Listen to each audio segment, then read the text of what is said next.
think we're watching butterflies flitting around in a cypress forest. You know what that means. It's Mary T. and Loxahatchee. Oh, kind of rhymes. I hope you all are well. See if I can get, there we go. Yeah, it's time to be in the forest again. It's been quite a while since I've been back here. Did some of that traveling, which you may have seen in some of the videos.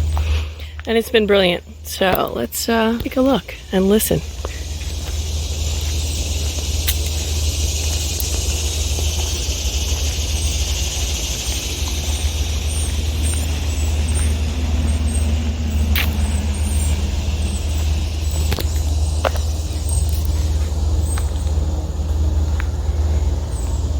What do we hear?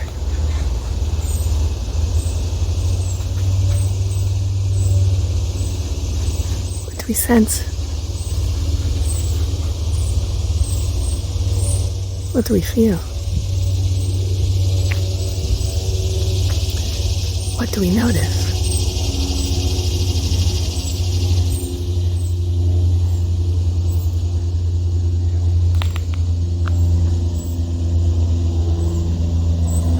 So thanks for being along with another Sunday stroll, one of my favorite places in the world.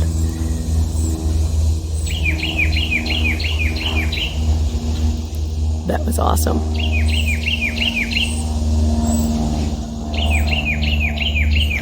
See if I can find it.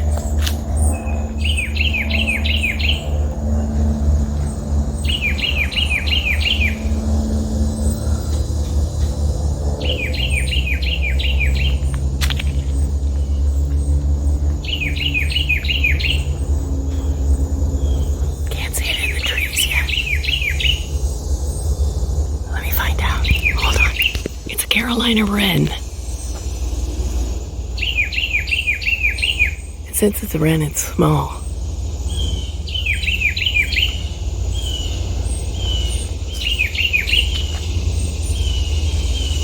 We have a spider doing what spiders do with their webs. See if we can see it. There it is.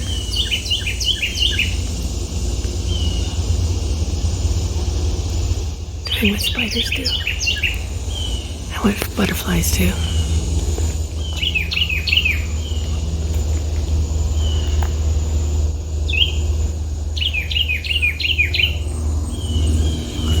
See if I can find it. You know I'm going to stop for dragonflies. Silhouetted against the white clouds in the blue sky.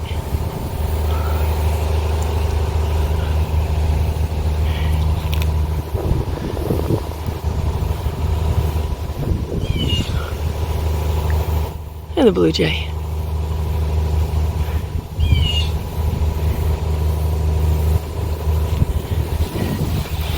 And agricultural activities behind me. What do you hear right now? If it's available, take a moment. What do you see? What do you hear?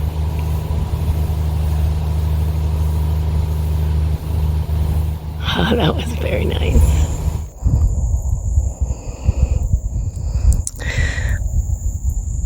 I was reminded to put on my bug spray, and I did. But it's not keeping some of the bugs away from my face. Well, that's disappointing. But taking time to notice this great blue heron.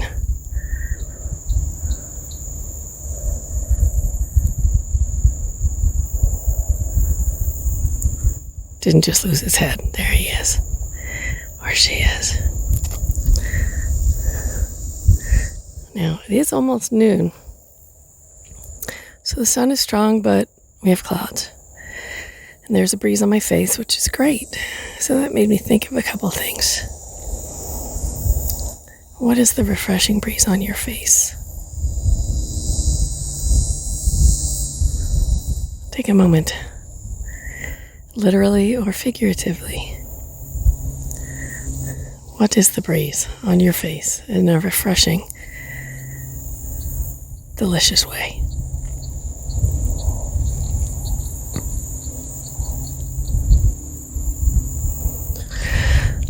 And companion to that, who or what is the wind at your back?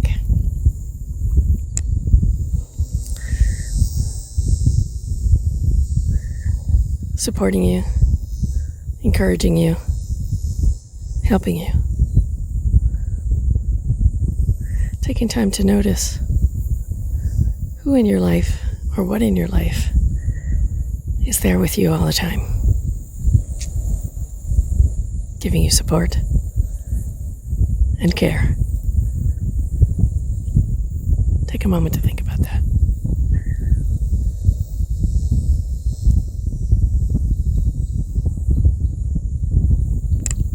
There's definitely something under the water there.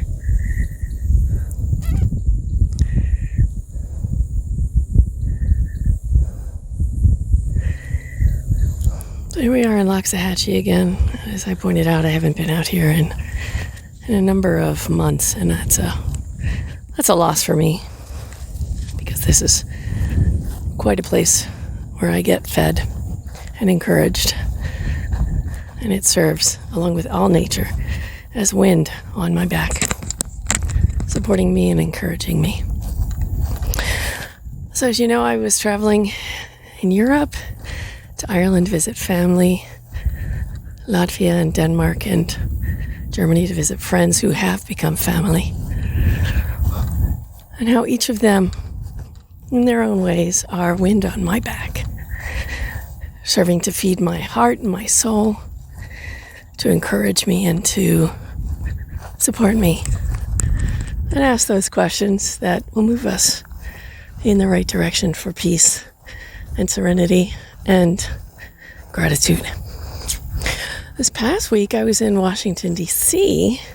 with teaching colleagues, which also served to not only support my back, but to also bring questions to the fore that we teachers, along with our students in the classroom, how do we build civic culture together in our classrooms, in our schools, and in the wider community?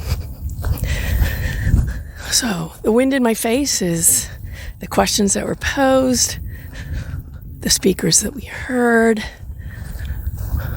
and of course the wind at the back was being in a place to share and support one another in this very important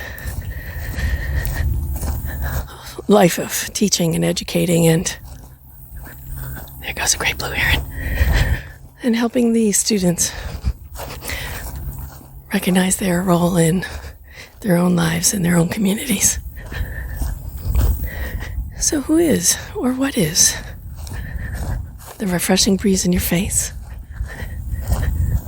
And who or what is the wind at your back that supports you, that inspires you, that encourages you? Are there particular individuals, places, things that you believe and investigate yourself? And of course, mindful self-compassion, our community, of course, is definitely wind at my back.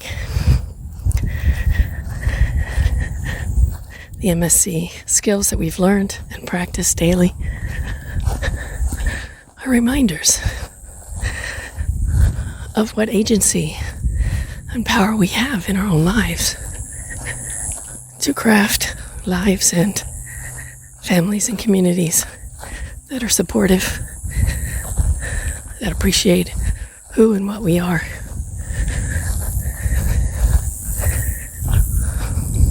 So take some time. Think about who and what are breezes in your face, and who and what are wind at your back.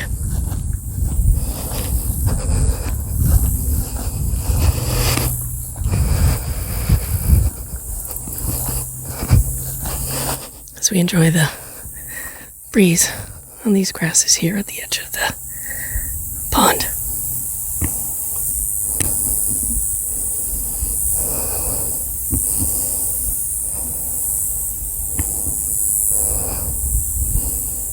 And I know for many of us it's clouds as well. Dragonflies, butterflies, the love and appreciation of dear ones, dear hearts. Let's enjoy the dragonflies.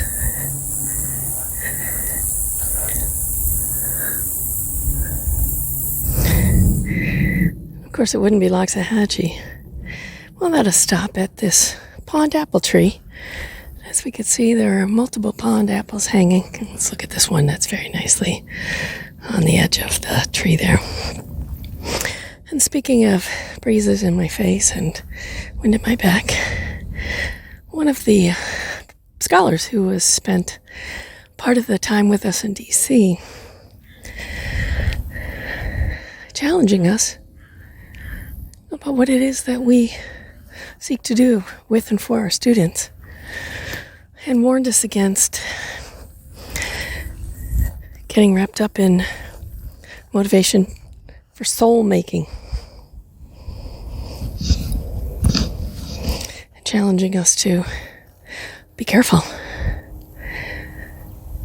to not spend our time and energy deciding for our students what their souls should be, encompass, recognize as important, because as I mentioned a little earlier about the agency and power that each of us have, and I was challenged to think about what it is I seek to do with my students. I do have, we have an hanging up here. I do have expectations that my students will learn about the Constitution and about their roles as civically engaged members of the community. But I was also reminded that it's not me who will make their soul. That is a choice that they will make. I'm challenged at the end to realize that the only soul I have any responsibility for to encourage or craft is my own. And to not just be a look at me kind of example to the students or my colleagues, because it's not about me. It's about what each of them decide for themselves in crafting their lives, their minds, their hearts, their spirits, and their own souls. So what I get to do is provide a classroom of respect, inclusion, and care. And the students are doing the work themselves. They're not at a smorgasbord where they get to pick and choose, because there's no finite amount of what can be learned and experienced in a good classroom, which I thrive to offer. And in the relationships created between me and them, and amongst each other, and amongst my colleagues, Black Swallowtail, all I can do is do my best to be the best person and best community member I can be. So I want to thank Dr. Eric Smith for posing that reminder, even a challenge. It's not our job to make the souls of our students or even of our colleagues.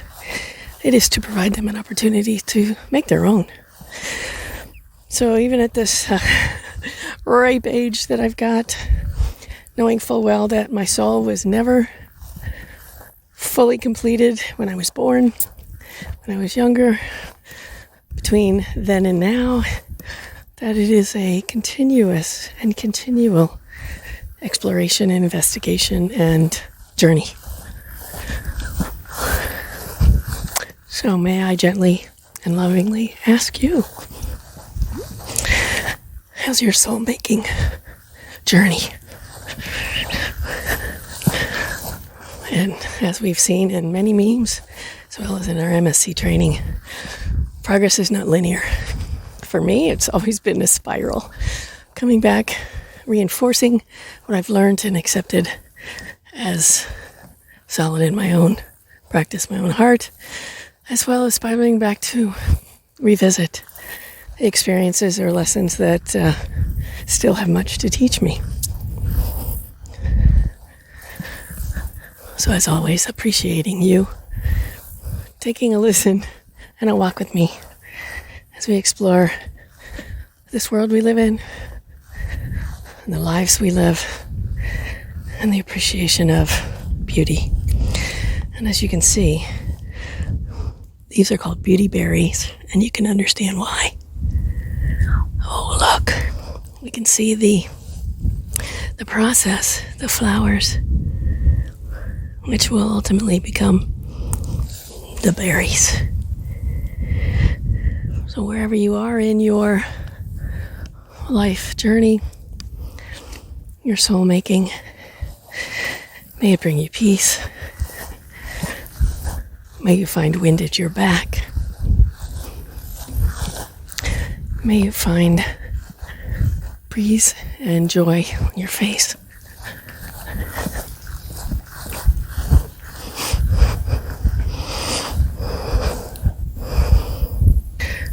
And as always, thank you for being with me in Loxahatchee, listening to me, experiencing this world of mine. I can't do this without you, my kind mind, dear hearts. So may your week be good. May your heart be soft and warm. May you know with whom you surround yourself. Who are your supports? What are your supports? And until next time, my dear hearts, me signing off from Loxahatchee. Until we meet again. Peace.